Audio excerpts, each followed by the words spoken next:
Feel na feel ko na ang summer, pero kahit summer, kahit sobrang init ay nagkakape. Kaya samahan niyo ako for today's video, kasama ko ang aking pamangkin at tayo ay magkakape dito sa labas ng bahay. Anit.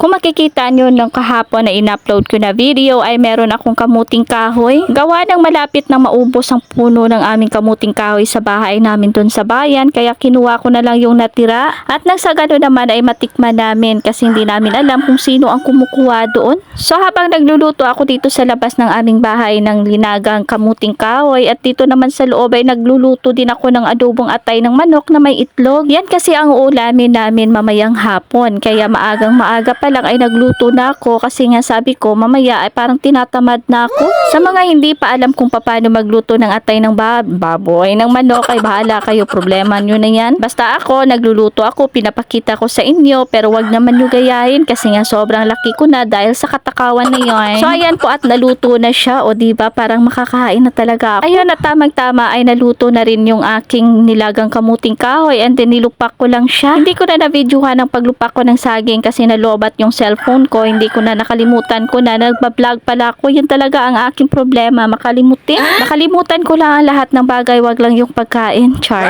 Ito nga ang aking sitwasyon ngayong araw na ito kasi nga dito kami sa labas kasi ang sobrang init sa loob ng bahay. Pero imagine mo naman, diba, sobrang init na nga ng panahon pero nagawa pang magkape. Pang malakasang trip lang naman ito, diba, kanya-kanyang trip kaya walang basagan, char. Kasama ko dito ang aking pamangkin kasi gusto niya rin daw magbablog kaso lang sabi ko wala pa tayong time, ayoko na magsikat ka kasi baka maging issue yan.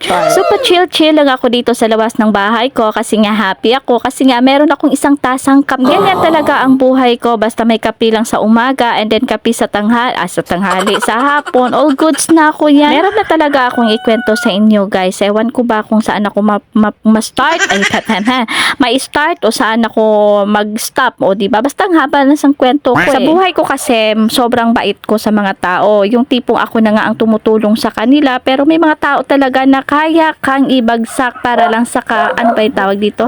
Hoy! Ika ni Ido niyo gab over tapo ko gaud siya ayoko nang burahin yon kasi nga nakailang balik na ako, nakailang ulit na ako ng pagbo-voice over, ang hirap. Ayan, balik tayo doon sa mga tao na ang galing-galing nila, ano ba tawag dito, ang galing nila makumbinsi ng tao pagkatapos at the end of the day ikaw pa yung pinalabas nila na mali. May mga tao talaga na ganun, yun nga ang sinasabi ko, gumagawa sila ng ng mga issue sa iyo para matakpan yung mga kalukuhan nila. Kapag ganito talaga ang tupiko ko, lalong umiinit ang kape ko. Pero by the way guys, sa lahat ng mga nagbablog dyan, sa mga nag-start pa lang ng pagbablog, continuous lang kayo kahit anong sabihin ng ibang tao, lalong-lalo na mga kamag-anak nyo, wag nyo silang isipin kasi at the end of the day, kayo pa rin na makikinabang dito sa lahat ng pinaghirapan nyo. Sila, pupunta lang yan, manghiram, manghingi, o pag hindi mo pa binigyan, ikaw pa talaga ang mali.